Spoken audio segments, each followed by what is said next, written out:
I was excited to get the chance to speak with Steve Frick on my latest The Travel Wins podcast. Steve has 18 plus years of corporate travel for a $1 trillion+ a year corporate company.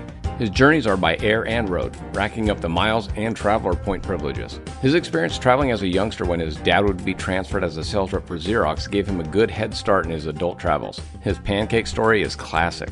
Steve has his own business travel blog and podcast. His podcast is called Travel Stories from Back Again and Gone, where he shares tips and stories from the road. You can catch his podcast at www.anchor.fm/travel stories from back again and gone, and his travel blog at www.hypeamerica.com, and the channel is called Back and Gone Again. Steve was very gracious spending his time and sharing his stories about traveling, so I'd like to thank him for that. Here you go, guys. Here's my podcast with Steve Frick. Hey, on my Travel Wins podcast today is Steve Frick. How are you doing today, Steve? I'm doing great. How you doing? Doing well, buddy. Hey, I appreciate the call back. We're going to have a little break in this call, just so everyone knows. I had a technical difficulty with the recording, but Steve was gracious enough to give me a few more minutes. Hey, Steve, so I know you travel quite a bit for work. What kind of work do you do? This year I am a senior business solution consultant. We tend to change job titles about every 12 months, but my main focus is working with customers and end users, improving business processes. You know, every company has something that could be improved on, and that's kind of my job and my company's job is to get in there and see how we can make people a little bit more efficient, automate processes, those kinds of things. Gotcha. How much traveling are you doing for it? This year I'll probably be 160 plus nights on the road, just for work, throw in another probably 12 to 14 for vacation, and somewhere north of 50 flights for the year. Wow. So it's flying and driving then? It's a little bit of flying and driving. I think I've got got a thing to get a new car, and roughly probably 30,000 plus miles a year driving. So I live in Florida. So it's a lot of time to just get out of the state. Going across the state east to west, not too bad, but going north to south, that's a big state. Well, that's just like California. People that have never been to California don't realize, you know, it's a 2-hour drive south to Mexico and about 10, 11 hours north to get into Oregon. Same thing going across Texas. I think somebody told me once that Texas is one of the few states that have 4 digits in their mile markers. I guess it's over 1,000 miles across the state. Yeah, that's crazy. I never thought about that. Texas is wide and tall. Yep. Now that could be one of those urban myths. You may check Snopes on it, but somebody told me that one day, and I use it in hotel bars quite often. So I'm gonna let you make that drive and let me know. You can get back in touch with me on that one. That's it. Just drive across the 10 and see how long it takes you. Oh. You know, when you travel, what's kind of your background with travel? I mean, do you enjoy it? Do you have fun with it? I love it. I think it's probably my blood. I'm the son of a road warrior. My dad worked for Xerox and many other companies growing up, and we moved quite a bit. He was on the road a lot, but that was back in the days when they would transfer senior VPs and sales VPs across the country. And so usually what would happen is Sunday morning mom would make pancakes, and that's the only time she made pancakes. And Dad would show us a brochure of the house that we were moving to, and that was his upsell. So that's the only time she ever made pancakes. We knew we were moving.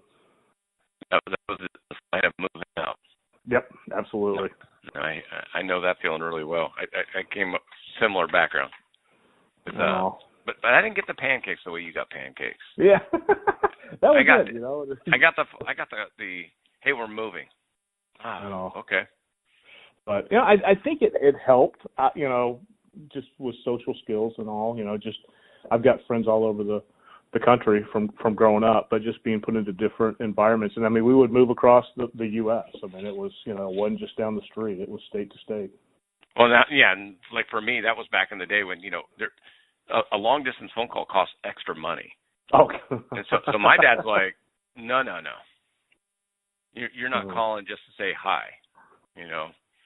And now with the cell phones, texting, FaceTime, Facebook, and everything else, you can stay in touch with people a lot easier. I don't even think. Actually, when I started, I've been traveling for about 18 years. I want to say that cell phones still had minute plans, Oh, yeah. Where nowadays it's pretty much unlimited. My wife and I probably spend, I would say, anywhere from an hour to 2 hours a night on the phone talking. But 18 years ago, we would have been broke. Oh, I know. I remember my dad got a Chrysler New Yorker. This had to be in the mid-'80s. And it was the first car we got that had power windows. And he got a brick cell phone that was hooked into the battery of the car. And he said, "Don't you ever touch it." He's like, not only do I not want you to pick up the phone or make a call, I don't want you to touch it. Because it was like $3,000 back then. Oh, yeah. And I was just like, oh, geez, I'm not touching that thing. It wasn't worth the whooping, The whooping.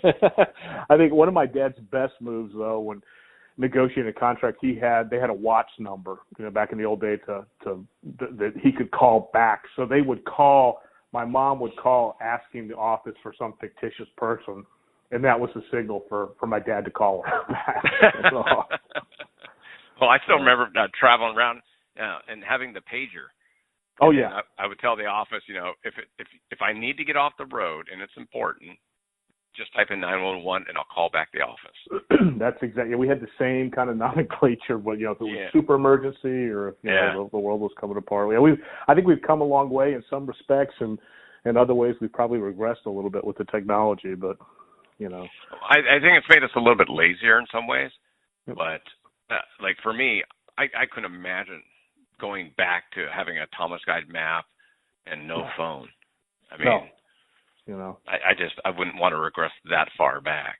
Or you think, I read a lot of Tom Peters' books, and he's got one of his slides is the death of distance. And, when GoToMeeting first came out, that very first year, and we started using it, was probably mid-2000s. I lost status on airlines because I didn't fly.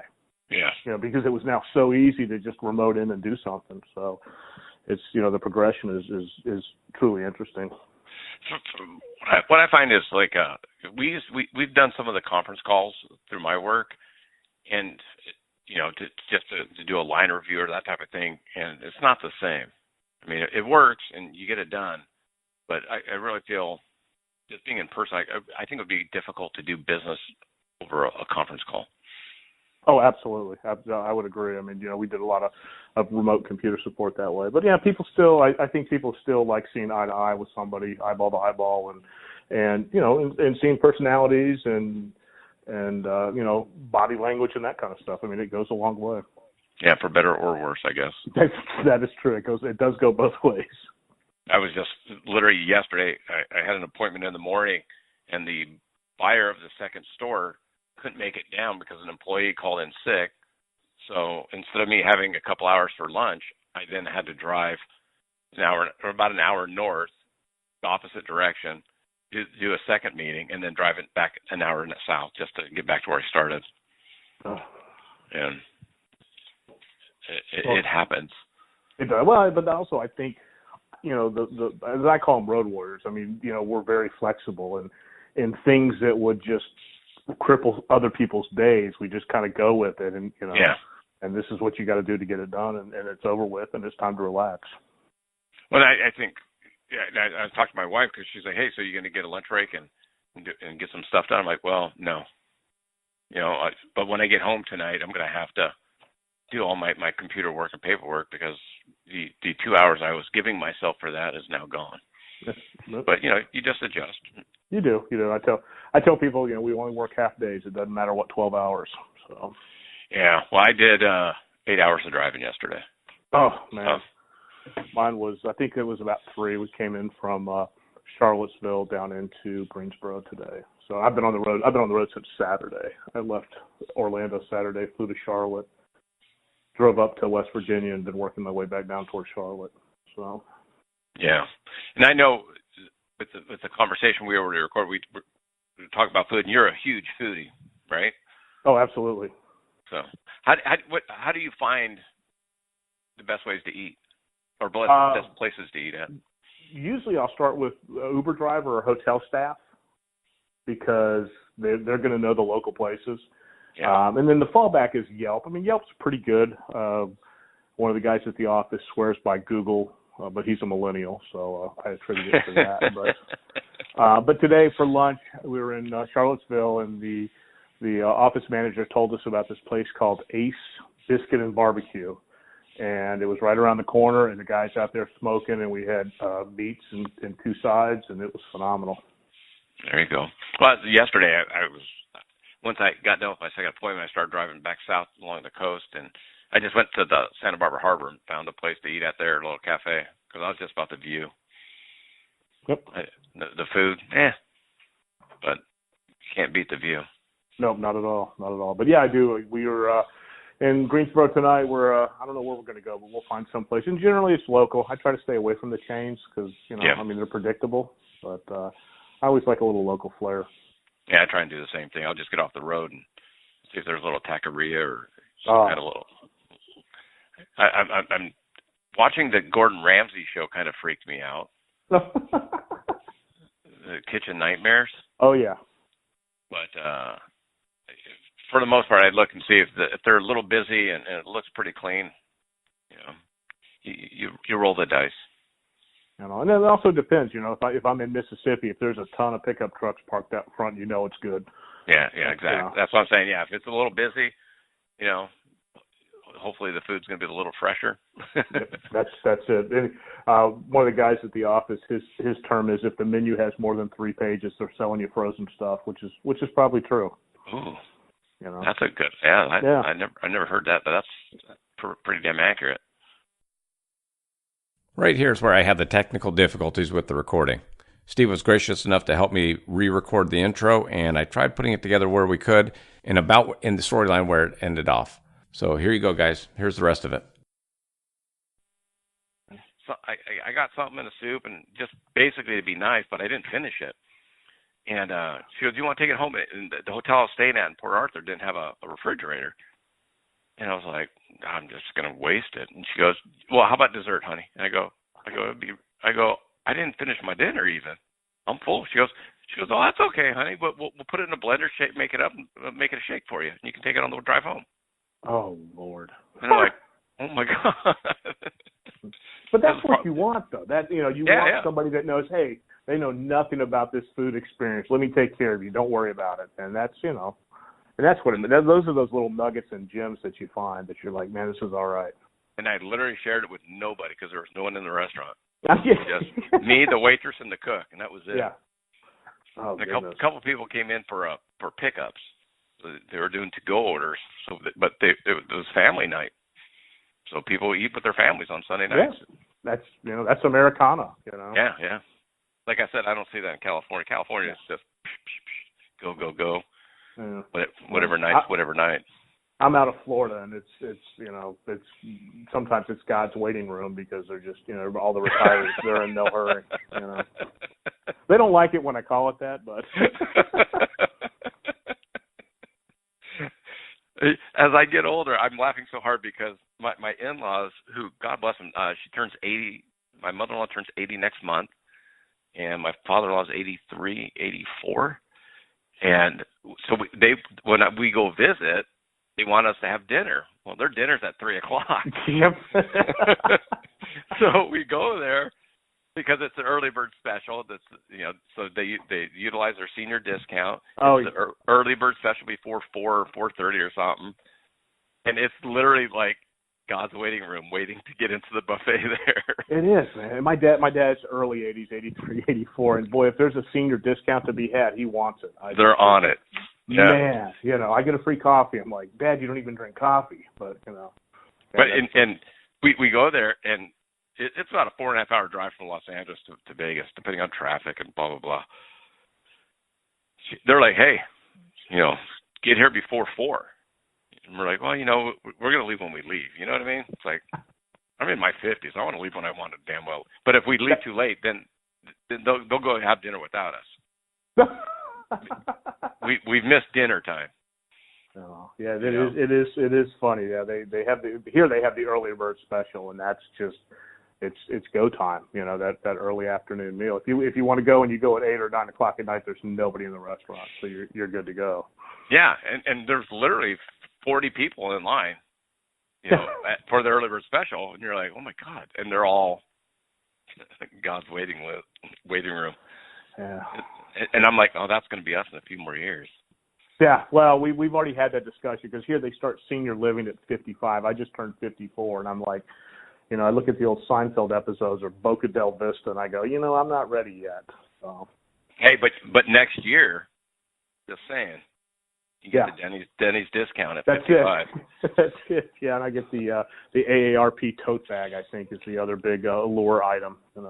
I got my first. I'm 51, and I got my first senior discount. I went to a golf course, and the guy goes, "Are you the city resident?" I said, "No." He goes, "Well, you're not over 50." I go, yeah. He goes, "Are you really?" I said, "Yeah, I'm 51." He goes, "Oh, you get a discount." I'm like, "This is my first senior discount." At least it's for golf and not, some kind of kaopectate or some kind of stomach medicine or something. I always tell people, I go, I'm going to get carded, and instead of bringing up my ID, I'm going to bring up my AARP card and go, will this work? Yeah. That should be good for something, right? It's got to be, Just got to get me off the balance. When you travel, do you worry about fitness, or like you said, you eat like a third grader, but I mean, I also know you lift weights. Yeah. So. I've done it all across it. I mean, the golden rule is you can't out-train a bad diet. And that is true. So, I mean, I do watch, I'll do a little intermittent fasting often, and the hotel breakfasts don't necessarily hold a lot of allure for me.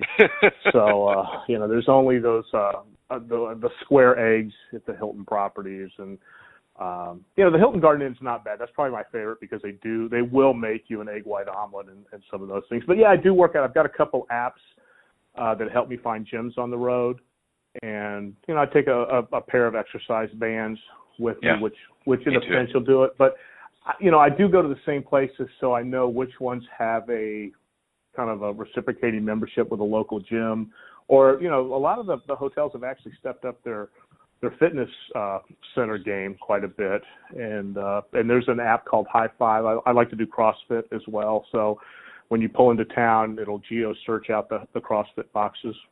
What's it called? It's called High Five, HIGHFIVE. Okay. And it'll let you kind of geolocate where the CrossFit boxes are. So. Well, I know, like I stayed at an A-Loft and in Denver, in Aurora, and they didn't have a spa. They had a pool, but they didn't have a jacuzzi. And so we go up to the desk, and we're like, "Oh, do you guys have a jacuzzi in another room?" He goes, "No, we don't have one, but you can use the Courtyard." I think it was the Courtyard Marriott, which was next door. We're sister property, so you can use their facilities. So we literally walked across the parking lot and went into the pool, the jacuzzi, and all that. So you can even check with the hotels to see what other facilities can be used. Oh, absolutely. For no fee. Yeah, absolutely. Yeah, a lot of them now, the owners own multiple hotels at the exit, it seems to be, and yeah, that's always a good one. They may put a bunch of money into a fitness center at one of the locations and just let the other hotels leverage that. Yeah, but if you don't ask, you don't find out. That's it. What do you do on the road anything special? Runner or? No, I'm definitely not a runner. My knees are. Yeah, mine are too. The knees. I was doing a lot of Brazilian jiu-jitsu for a while, so I would go and find a jiu-jitsu gym that was friendly. Some aren't real friendly with. Depends on who your instructor is. If you're not part of their lineage, they're not super friendly. Oh, to you. Really? Wow. Oh, yeah. And so if you don't want to go to a place that's too unfriendly, because then they literally will kind of let you spar with the guys you don't want to spar with when you're in your late 40s, early 50s. That's it. You leave banged up. Wow. No, I didn't know that. I've listened to a couple of podcasts that do talk about that whole jiu-jitsu. I didn't realize it was that kind of divided. Well, it's there's a lot of family division. Even with my first instructor was Hoist Gracie, and the UFC 1, 2, and 4 winner, and his family is divided even within their own family. Wow. And so, I went over to BJ Penn's when I went over to Hawaii. Part of my territory is Hawaii, and on the Big Island, on the Hilo side, is BJ Penn's gym, and he wasn't part of the Gracie family. So, I'm like, "Hey, I'm visiting for work. I just want to roll." And they're like, "Oh, who do you train with?" And I go, "Oh, yeah." They're like, You just see okay. Wow. Like, oh, shit. Man. Once I got in, the guys that were there were super cool, and the instructor for that night. But you can it's just a weird deal.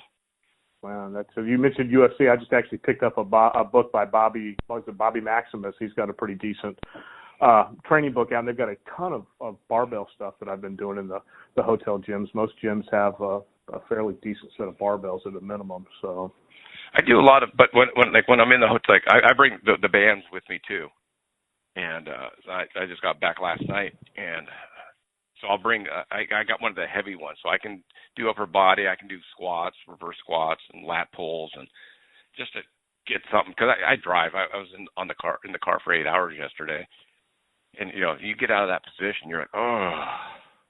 So just to work out your chest. Getting out of the car. And a guy I interviewed on my podcast about 2 weeks ago came out with a book called Fit for Travel. Yep. And so he's talking about doing exercise with your backpacks or your laptop bags, and he takes fitness on a different level. He's a New York City fireman, so he gets paid to stay in shape. But now, have you had people give you fitness travel gifts? No. Oh man, I had somebody give me. I think they were in Sharper Image, a set of dumbbells that you filled with water. Yeah, I've seen those. That's just what I want to put in my suitcase is some drained out wet barbells. But and then I've seen some of the couple of the other ones, but I think that was my favorite was the water dumbbells. Yeah.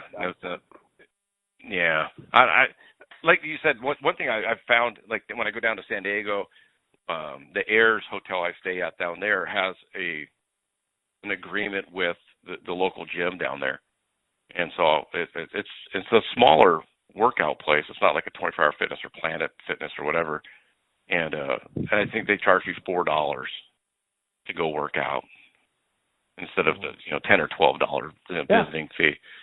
So I'm like, for $4, I just go use all their equipment and come back to the hotel. It's a 3-minute drive. So there's the thing is, I find as I get older is asking questions. It's like you said, you go up and what's a good place to eat? For me, it's like what facilities, do you also provide or any kind of deals with local businesses? And I think as I get older, I'm like, yeah, I should ask, because it's there, and if they don't make it super knowledgeable for anybody, you just go to your hotel room and you sit and watch TV for 4 hours. Yeah, and if I know, like there's a Hampton property on the west coast of Florida that actually has C2 rowers in them, and when I'm over there, I'll make it a point to stay there just because they've got a rowing machine, which you just don't see in a lot of hotel gyms, on it. That's cool. Yeah, and they get the loyalty. I mean, I make it a point to head back over there. And the one thing I haven't used in it, it's just when I go to the MGM for the rodeo in December, our company pays for the resort fee, which is ridiculous. I just heard, somebody told me yesterday, the resort fee at one of the hotels, I won't say the name, was $75 a night. Whoa. I'm like, wow. That's, the room costs you $100, but the resort fee's $75. I had one a couple of weeks ago we were at that was about $35. Now it had a pretty nice gym. I mean, it was lots of bottled water and stuff like that. Or the parking's the other one that gets me. Oh yeah. A $25 parking fee, and so I'm like, there's no way. Well, yeah, in Vegas just changed all their parking. The valet used to be free, and you would just tip. Now self parking is a charge and valet is a charge.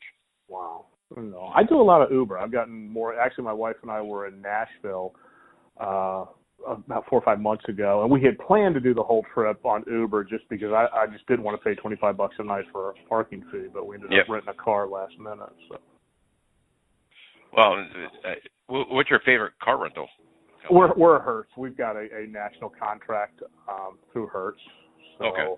Yeah, and I think we're President's Circle, so you pretty much pick your own car, and every once in a while you get a gem of a car. I got a really nice car. I was up in North Dakota, and they gave me a brand new Denali. Wow, and I'm like, excuse me? And they're like, yeah, and being from California and first time, I always try to talk to people, because when you start talking to people that are just doing their job, they tend to like being talked to. Sure. Instead of talked at, And so I'm talking to the guy, hey, so what should I see? I've never been here, "Oh, where are you from?" "Oh, I'm in California." And he goes, "Oh yeah, here's your ID." And I go, "Okay." He goes, "You know what? I'm gonna upgrade your car." He goes, "We're pretty slow right now, and I'm gonna upgrade your car." And I go, "Okay, for free though, right?" He goes, "Yeah, don't worry about it." It was like a 600-mile brand new black Denali. Wow, that's I'm rolling there. I'm like, heated seats. I'm like, I'm good. Wow. I remember years ago I had pulled into Memphis and I got I think it was a Ford Edge, one of their SUVs, and it was bright yellow. And the only two things that you could see from the space shuttle was the Great Wall of China and that car. I had never been in a vehicle that was so bright. I'm like, goodness gracious. You got anything else? No. Or you get I've gotten a pickup truck once or twice, and I'm in the city and I'm like, really, is there anything else? I mean, I'll take a smart car even, but. But you say that, but you really wouldn't. No, not at all. Not at all. But it sounds good, right? Put a penny on the bumper and watch it kind of do wheelies. But well, they're really popular out here in California for a while, and people were literally going. I think you could pick up the front bumper and put it on its tail. Perfect. Google smart cars being upended, and it's just like two guys could pick up the car and put it on its back end. Oh man, that's better than cow tipping. Exactly. I'm like, oh man. Yeah, we're bringing all the electric cars out here, so. I've gotten stuck with a couple Priuses, and the first time I got a Prius, I couldn't figure out for the life of me how to start it.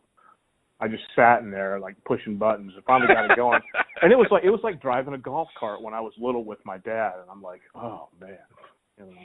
So I'm driving down the road. This is on Monday. I'm driving up to San Francisco, but I'm still on surface streets, and there's a Tesla next to me, a little ahead of me. And Teslas make zero noise. I mean, it's a 100% electric car. But there was some car, and the car in front of it, which I could not see, which was a Subaru the WRX, with the glass packs and the big tailpipe. Yeah. the coffee can.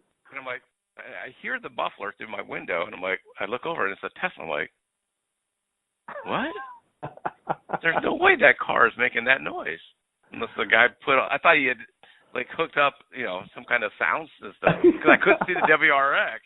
All they whop, whop, oh, that's funny. That's probably the Tesla that Musk put up in space and brought back. Exactly. That's great. Got converted, but it was one of those things where you go, that doesn't look right.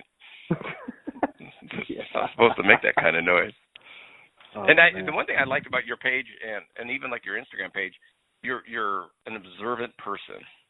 And you see the absurdities when you're traveling. Oh yeah. And I'm the same way because I'll send pictures to my wife does this make sense to you? She's like, I don't get it. I'm like, never mind.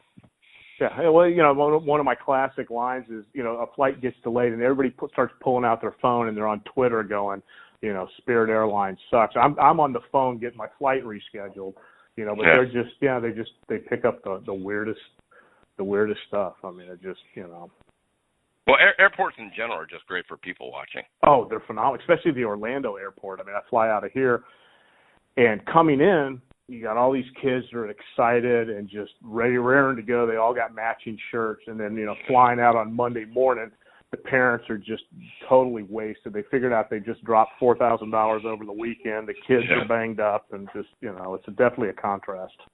Yeah, and for some reason, I see a lot of seen a lot of college teams, so whether it's the track and field team or volleyball team, but they're all wearing their basketball team, they're wearing their track suits, they're all matching, and it's interesting seeing how kids kind of travel. And they're all wearing Bose noise canceling headphones. I'm like, when I was 15, I didn't I had a Walkman. We had the Sony Walkman with the cheap styrofoam ears and a couple of cassettes. That was about it. Yeah, and I always felt like my daughters are, in their early 20s, almost mid-20s. That's kind of weird. But I try and share with them. I had to teach them how to use a map. Oh, I don't think either one of mine could. I really don't. Like an actual map. Okay, find this address. And they're like, how? Go over here, and these are all the street names. And then you find the street name, and then you see that G4. Then you got to go back to the map and find the square where it lines up with G and then 4, And then within that G4, you have to find the street name. It's like, oh, that takes forever. I'm like, yeah. Yeah, that's how we did it. I mean, imagine driving down the road at 60 miles an hour trying to find it.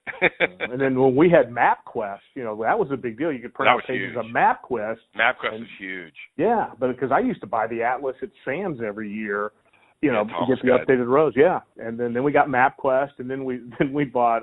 We finally had GPSs for the cars, and then now I use Waze and Google Maps. I mean, I don't.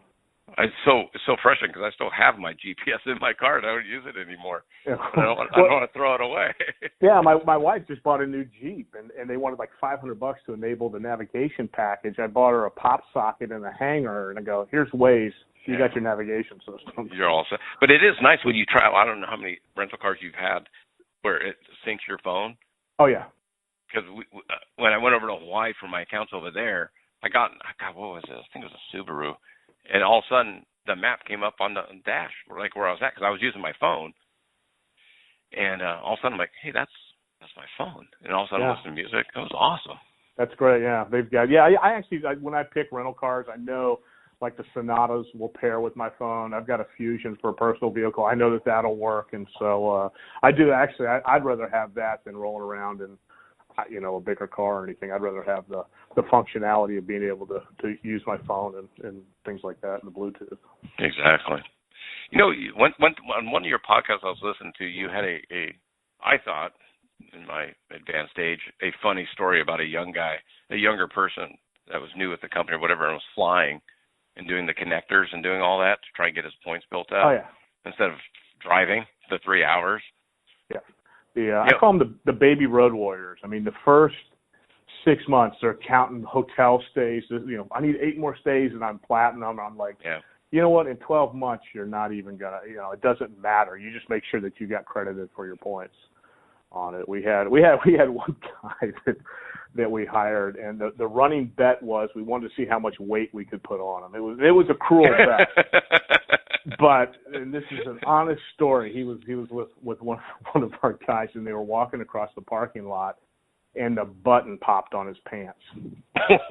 Honestly, that was it. It was probably a cruel prank looking back on it, but we were like, yeah, come on, we're going out to eat, and he was just piling it on. I mean, this guy had never traveled, and it was funny to watch him. He just, he had a blast. And then, 3 years later, he settled in and kind of figured out what we were doing. So yeah. Well, that's I find the same thing with our young guys. One of our funny stories was I've been going to Vegas now for the rodeo for this will be my 9th or 10th. I think it's my 10th time, but 9th year. But the young guys in their 20s, they get their money for the trip, and like. In the first week, we're there for 2 weeks. In the first week, they're every night hitting it hard. Up. And then, like, the second week, I'll see them around the hotel more, where I stay. And they're like, I go, how come you're not going out? Oh, I'm out of money. They burn through it. And I'm like, my God, dude, you got a whole another week. He goes, I know. I don't know what to do. I'm like, take the free lunches and get an extra one and take it home for dinner.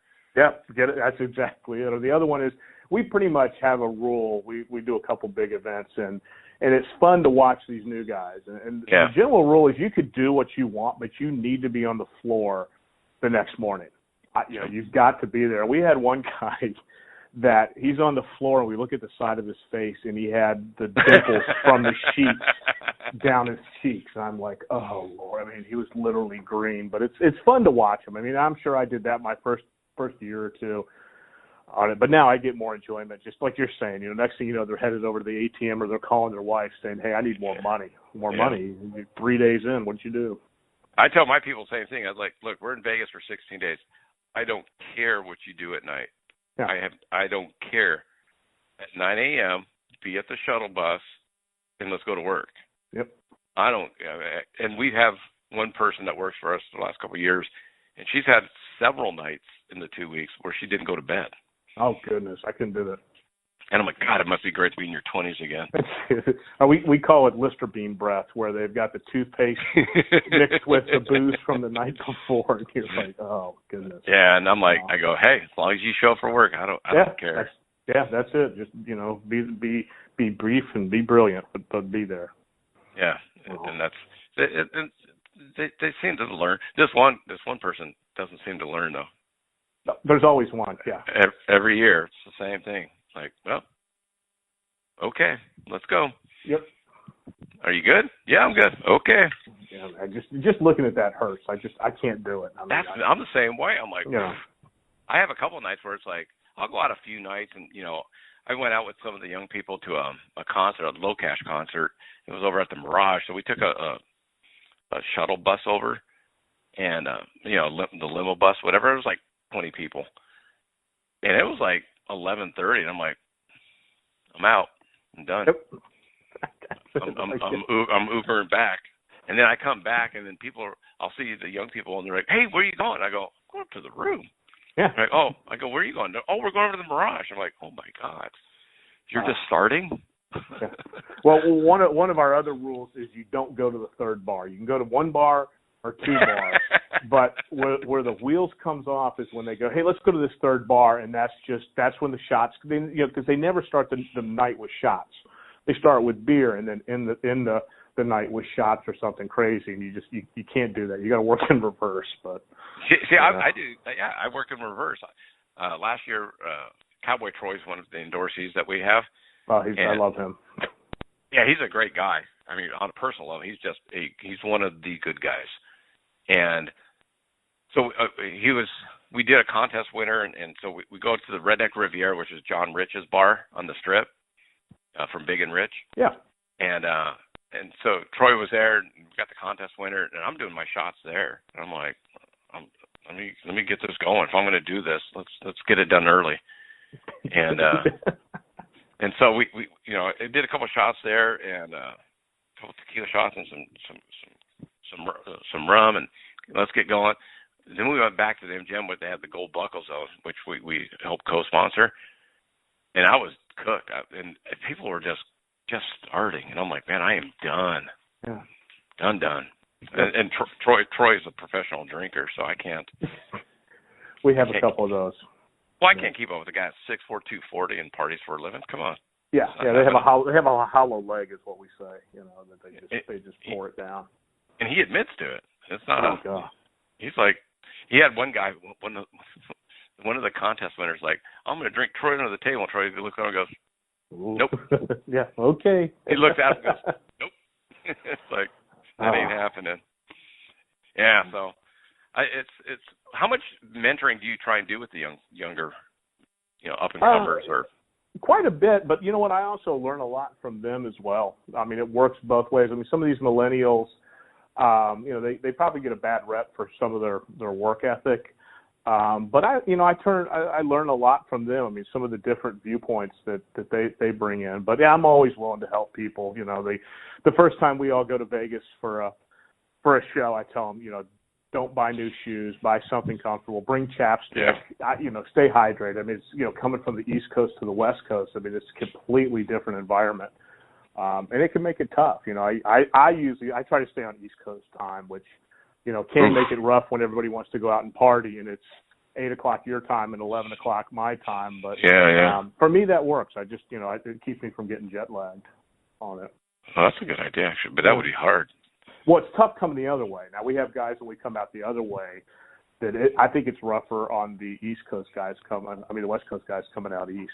I think that time delay for them hits them a lot harder. Yeah, see, I opened up a store in Chattanooga, and I flew into Nashville, which is 2 hours ahead. Yep, and then you go to Chattanooga. And then you go to Chattanooga, it's 3 hours, and it was literally the day after the time change. Oh, so yeah. So I was 4 hours out, and they want me there at 8, and I'm like, well, that's like 5 in the morning. That's 4 in the morning to my body. It means I'm waking up at 2:30, 3 in the morning to my body, to get to work. And it's like, fuck. And Chattanooga's so close to that time zone. Yeah, when right there. When the time changes, it is light at like 5 o'clock in the morning there. Yeah. All of a sudden you open one eye and you're like, what light? It's like 5 o'clock. Yeah, that's a tough one. But Chattanooga's a great town. I love that town. It was fun, and I enjoyed Nashville. Nashville's a great town. For me, I just enjoy seeing different parts of the country. Yep. I mean, for me, I think I went to like 34 states in just a couple of years, and helping one of my accounts open up new stores. And then I would literally, like, if I flew into Kansas City, Missouri, I would go up to Nebraska or Iowa and see what's around. And that's, for me, that's my kind of my hobby, is taking pictures when I travel. And I want to see, and I'll go take pictures of the covered bridges and just all the different stuff, and I can come home and I would share them with my kids. And now I can share them through Instagram and all that. But I know. Are you using a digital SLR or? Yeah, I use a Canon. Okay. And I originally bought it for to take pictures of my daughters playing lacrosse, because using a standard 35 millimeter camera, even if it was digital, it didn't have the sport mode with a quick shutter speed. So all my photos of my daughters playing lacrosse were blurry because they're moving, they're running. And so I bought a Canon Rebel that it was the most affordable one I could find that had a pretty quick shutter speed on the sport mode. And that's the one I now travel with. And I got a zoom lens, and I got a wide lens, and lots of other things for it. But that's the neat part. Now, when I went to North Dakota, I flew into Bismarck, drove over to Dickinson, but before I planned an extra day and went down to Mount Rushmore and saw Rapid City and Mount Rushmore, and got to take some good pictures of that. That's great. I've got a Nikon, but I don't travel with it. I don't know enough about it. I always shoot in auto, and everything I've ever read is like you gotta learn to turn that auto button off and really work with the camera. And I probably need a class or two to help. And I took one in on the Canon. I don't know Nikon at all, but the Canon has some extra settings that are standardized. So like they have a sport mode, the landscape, and then they have my daughter. Thank God they're technical a lot, and that's where the millennials can help old people like us. Here, fix this. Okay. Well, show me how to do it. Yeah. And they're like, okay. I go, okay, no, go slower now. Because they're just like that. I'm like, no, I didn't learn that. I just saw you do it. I want to know how to do it when I'm on the road, whether it's my phone or an app or whatever. And so my daughter showed me all these settings and I'm like, oh, that's cool. So I can do. Oh, okay. So I don't change the aperture and the shutter speed. I could figure it out, but I'm like, this one works for me. That's great. I recently just bought a drone, and I haven't gotten brave enough to take it with me and fly it other places, but I want to do some drone stuff just to check it out. I was over in Hawaii in April, and my wife and I were standing at the beach, and this guy's got the big case, and he's got the goggles on, and I'm like, oh, he's got a drone somewhere. I go, all right. I couldn't hear it. And so he sees me he pops the goggles up. He goes, hey. I go, hey, man, where's the drone at? And he goes, see down there? See that alcove? And I'm like, yeah. He goes, it's just past there. I'm like, oh, holy shit. That's like, it was like at least a half mile away. Yeah. See, I'd be the guy that would never get it back, And it's over the ocean. And he goes, hey, do you want to check it out? So he let me put the goggles on. And he's flying this thing around like, oh, my God. It was awesome. Awesome. That's cool. But flying over the ocean, that's scary. Yeah, because you're not getting that one back. If it lands out in the field, you got a chance. But, if it hits water. Oh, yeah, well, it's going to sink for one. yeah. And then, that's, several $100s in most cases. Yeah, this guy was like probably in the $1,000 range. It was massive. Why did you start, just out of curiosity, why did you start your podcast and you had your blog before? Yeah, I've been a long time blogger. I mean, probably 14 plus years. I remember reading an article about Scobelizer. He had a blog, and I thought, that's really cool about just getting your stories out, and an easy way to do it. I mean, I'm certainly no author, but I got into podcasts about the same time, and there wasn't a lot of content, but I listened to podcasts almost exclusively, from comedy to just all over the board. And then I was doing a blog for the paper in Orlando here, and I just figured, let's try something different. And actually, I've done some with the guys I work with. We talk about food and things like that. But I enjoy listening to them, so I figured, let's roll the dice and see if we can pull one off. And you have. It's a good podcast. It's just a lot of information. Oh, I appreciate it. Yeah. Oh, I don't know if it's I don't know if it's going to garner me anything, but it is. I love stories. I think I do a lot of presentations, and I always try to incorporate stories instead of just, drilling somebody with PowerPoint. I'm sure you're the same way when people come to shows and talking to them. I mean, that's what you want to hear. Well, for me, when I work a show, if I work retail, because I work wholesale, so I'm working with store owners that have been doing this for longer than I've been alive, some of them. But when I work retail, the number one thing I try to do is, where are you from? Yeah. Oh, shit, I've never been there. What's it like? And we'll just start talking about that versus, let me sell you a pair of boots. Here's a really nice shirt. And I end up getting a lot of friends. I mean, the podcast thing for me was, I started looking, I'm like, oh, if I'm going to do a podcast, it's got to be about something I enjoy doing and something I'm good at or something I know. And I'm like, well, I travel for work, and a lot of the people I meet travel for their work. Cowboy Troy I had on my podcast. He's 150, almost 50% of the year he's gone, and he's got triplets. Oh wow! And Hunter Kier was my first one, who's a two-time world champ steer wrestler. He's on the road 180 days a year. Some of my other guests are 220, 250 days a year. Oh. And I'm like, oh, I feel like a lightweight. Yeah, that's it. Like, oh shit, I thought I traveled. I know, but I mean, even 100 plus, even a couple nights a week. I mean, that's not lightweight. I mean, that's a 30-year almost.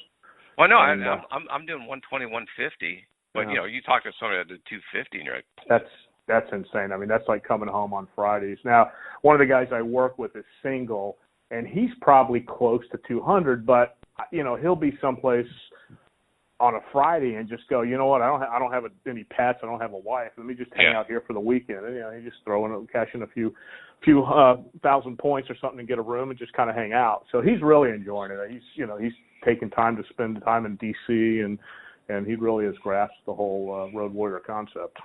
Well, for me, when I first started really traveling a lot, I was, let me get in, let me get out. And I would come home, my daughters would be like, oh, how was Oregon? I go, I don't know. I flew in on Thursday night. I worked all day Friday, went to dinner with the people Friday night, worked all day Saturday, and flew home Saturday night. I was like, I didn't see Oregon. I saw what I needed. But so now I try and I'll book an earlier flight or an extra night or something just so I can go. Have you ever been to Louisville? No, I have not. I mean, I've been to, the first time I went to Louisville, I didn't see anything. And I'd come home, people are like, oh, did you go there? I'm like, no. So I go there. I go to the Louisville Bat Company, where they make all the Major League Baseball bats. Oh, what a tour. They give you a full tour, and at the end you can go into the batting cage and swing with like the pro bats. Oh, that's great. And then they had the Muhammad Ali Museum there, and they have a lot of his equipment and interviews and stuff, and you're like, holy shit, I would have never, the first time I went there I never saw any of it because I was just work. Now I'm like, do you feel that you could get dropped off almost any place in the country and find something to do? Yes. Yeah, yeah, without question. I mean, Dickinson, North Dakota was a little rough. But you drive from Bismarck to Dickinson, it's 90, 100 miles, and there's nothing in between. Right. And I went up to Gillette, Wyoming.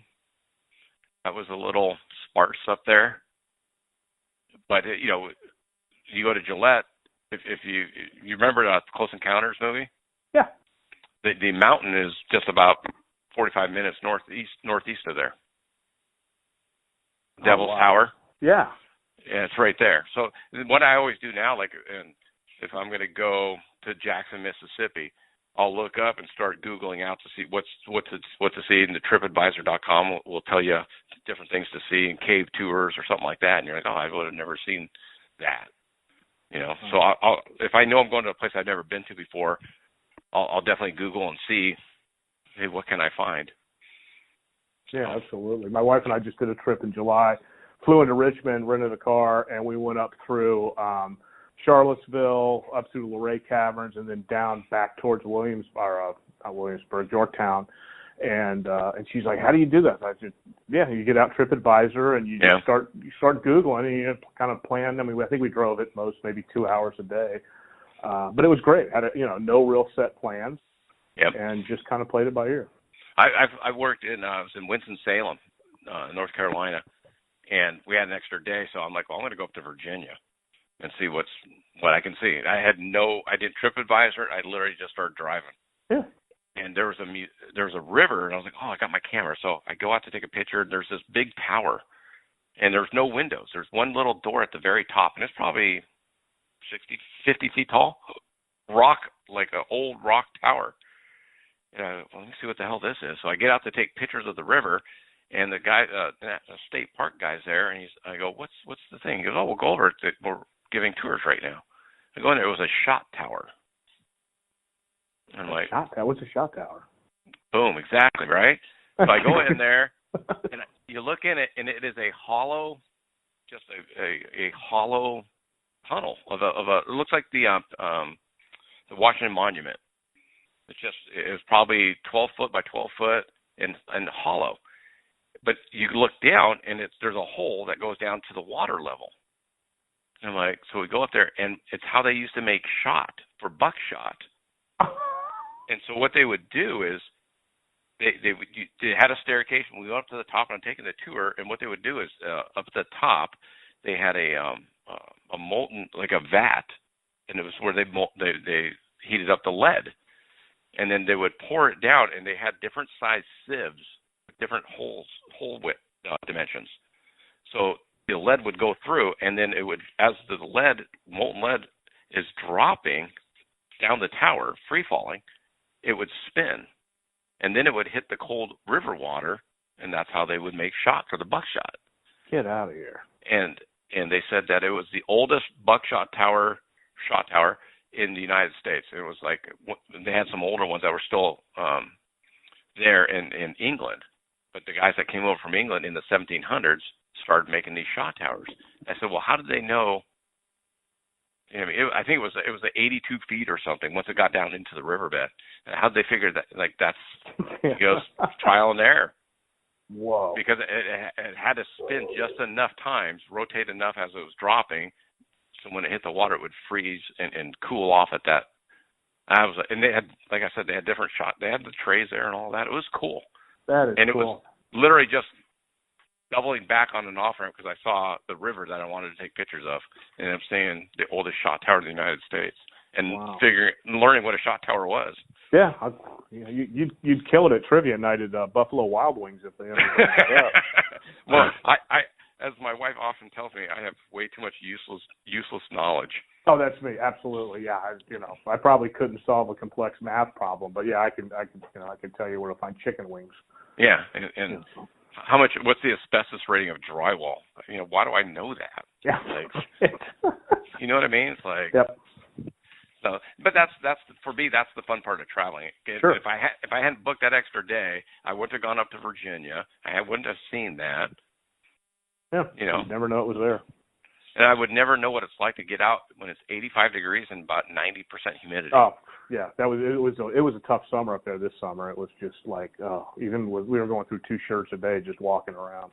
I could send you I could show you the pictures I took of this beautiful farm, rolling hills, just gorgeous. And my daughter texts me, and she goes, "Hey, what's it like there?" And I go, "Well, I just literally stepped out of my car to take a picture, and I'm sweating." Like sweating right through my shirt. Yeah. I'm 3 feet from my car. I've taken 3 steps, and I'm sweating through my shirts. She goes, "Yeah, you're in Virginia." I go, yep, that's it. Yeah, it is. Humid as all. So, yeah, that's I always try and tell the young people when I talk to them is appreciate, traveling as much as you can, whether it's the restaurants, whether it's a beer, whether it's museums, whatever, because how many people do you know that just work in a cube all friggin' day? Yep. And they're jealous of you. And if you don't go out and see these things, you're no different than them. Your cube is a car for me, Yeah, or a hotel room, absolutely. Yeah. And for me, I'm an independent contractor, so when I'm not with my wife, I tend to stay in not as nice of hotels because I'd rather spend the money at home versus, there's a level I won't go down to, but, the motels I try and stay away from. But yeah, what I say is I don't stay in a hotel with a number in its name, so. unless it's like seasons, or 17-17. But yeah, Motel 8 and those I stay away from. Well, you got to stay away from the Four Seasons. No, I would do that. I just threw you off there. Yeah, I would do that. That one would work. Yeah, so that's what I just try and tell people that travel, because so many people that I talk to, even like the people in my company that work in the office, they're like, oh man, because they see my pictures on Instagram and all, they're like, oh, you got to see all that stuff. I'm like, if I just stay in my hotel and don't book at the time, like I just went to the Monterey Bay Aquarium a couple nights ago. I got done with my appointments, and I'm like, let me go. I've never been there. So the jellyfish thing was awesome. But it's about experiences. It's not about things. It's about the experiences. Yeah. And for me, like that name of the podcast is Travel Wins. So it's literally about trying to find wins while you travel, because I used to just go, how much did I do? What was my percentage increase? How much did I make? What were my expenses? And blah, blah, blah. It's very, oh, shit, man, I got to sell $12,000 today, or today's a bust. Yep. And that's a grind. Yeah, it just drives you. And so, like, if I only, this week was really good. I actually had a good increase. But I've had weeks where I've had decreases. And then you do an 8-hour drive home, and if that's all you're thinking about, you want to put a gun in your mouth at the end of the trip. It's like, I just spent 5 days on the road. I didn't make as much money as I made last year. What am I doing this for? Or I can go, hey, I saw the Monterey Bay Aquarium. I met these persons. I met this guy. And that's where the podcast is kind of coming in for me now, too, where I'm meeting people like you and all the other. Next week, I'm interviewing Dennis Franks. Oh, from the TV? No. Oh. Have you ever seen the movie Invincible with Mark Wahlberg? No. He played a guy named Vinny Papale. And Vince Papale did not play college football. And when Dick Vermeil in the late 70s came in, he said he was going to have open tryouts for an NFL team. And everyone kind of laughed at him and all that. And he ended up getting, and it was a movie made by Disney. Mark Wahlberg played Vince Papale. Vince Papale's roommate and best friend in the movie was Dennis Franks. And so Dennis Franks is a motivational speaker now, an entrepreneur, and an author. He just wrote a book with Vince Papale called The Last Laugh. And Dennis Franks liked one of my Instagram photos. So I kind of DM'd him saying, hey, would you be interested in being on my podcast in the future? I'll look forward to listening to it. That's great. But that's where the podcast, so now when I'm traveling, it's not just my travel win for this week is talking to you. Because now I know somebody in Florida, and I got some ideas. You share the different apps. You share about talking about points and that type of thing. It's just a good deal. And that's what I enjoy. I'm like you, where I'll listen to podcasts when I'm traveling. Oh, absolutely. It makes the time go by. Well, it just gives you ideas, and you're like, oh, shit, I could implement that into my life, or whether it's health or fitness or, just kind of a mindset. I tend not to listen to the exact specifics, more of just a mindset of, trying to stay healthy or trying to eat better, or, Tim Ferriss is kind of a wild man in that sense. Oh, yeah, he's always doing body experiments. And, he's all in or nothing. Yeah, plasma doping, all kinds of stuff. Yeah, and I'm like, well, I don't know about that. Yeah, that's a little bit too hard. But yeah, I just look for a nugget here or there. I tried doing audiobooks with Audible. It was just tough to do that one while driving. But yeah, podcasts or and I think it was, an 8-hour book was just too daunting where, I'm like, I'll listen to a couple podcasts and some of the longer ones I'll bump up to like speed and a half. So it gets, some of the long ones that like Joe Rogan has just these monstrously long podcasts. But they're really good, but they're 2 hours long. Yeah, it's just that's a lot of commitment on my side. Well, for me, my daughters bought me audiobooks back when they were in high school. And they're like, "Oh, we got your audiobooks." I'm like, "All right." I just couldn't get through them. Yeah. The fictions, they're all fiction, and I'm like, I couldn't do it. Yeah, I'm more of a nonfiction guy. Now my wife embraces them. She loves audiobooks. That's not for me. Yeah, but if I can listen to 15, 20 minutes of Tim Ferriss or any of the other ones, I'm like, and just like yours are, 15, 20 minutes, it seems like, about kind of crisp, packed with info. At least the ones I've listened to so far. Yeah, most of them are pretty short just because of the time. I mean, everybody's, time's a commodity. Yeah. And so I can listen to at least listen to your podcast for 15 minutes. Go, I need to look at my Southwest points differently. Oh. And I look at podcasts as just a way. If one person hears something or gains information from it that I would never else, no other way meet, then it was worth it. Yeah, absolutely. And now, like I said, now I got to meet you. I went to an MMA fight last weekend with a guy I did a podcast with. He's a VP of a mixed martial arts company. It's like awesome. That's great. Yeah, the people that you meet. Yep, it's a friendly world out there still. That's why my wife and I are going on a cruise in 2 weeks for our anniversary. And one of the guys that was supposed to be there performing is not going to perform, and I'm like, we're doing this for the experience, for the people we meet and all that. The boat's going to do what the boat does. Yep. But who are we going to meet while we're on that boat? So you'll meet somebody, absolutely. Guaranteed. Unless you don't talk to anybody. That's the key. Yeah.